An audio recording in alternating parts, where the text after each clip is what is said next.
खेसारी लाल यादव के न्यू गाना आने वाला है जो दर्द हो जाला। ये खेसारी लाल यादव के न्यू गाना फिर से भोजपुरी में आने वाला है। इसी के बारे में आप सबको आए हैं बताने के लिए। आप सबको हम बता देते हैं कि चकाचक न्यूज़ पे मगही च भोजपुरी के खबर सबसे पहले आता है।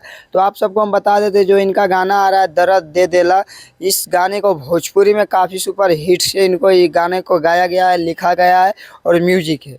और ये सब आप सबके बीच ये गाना अभी 2 से 3 दिन आने में टाइम लगेगा। जो आप सबको टी सीरीज हमार भोजपुरी पे ये गाना नहीं आएगा, ग्लोबल म्यूजिक हम भोजपुरी पे आएगा, क्योंकि ग्लोबल म्यूजिक हम भोजपुरी बहुत इनका गाना खरीदा 2026 में और इनका ही चैनल से आने वाला है। तो आप सबको हम बता देते हैं ये गाना का आप सबका रिजल्ट है जो कल टेलर आएगा, परसों तक ये गाना सुबह 7 बजे तक आप सबको ग्लोबल म्यूजिक हम भोजपुरी पे आ जाएगा।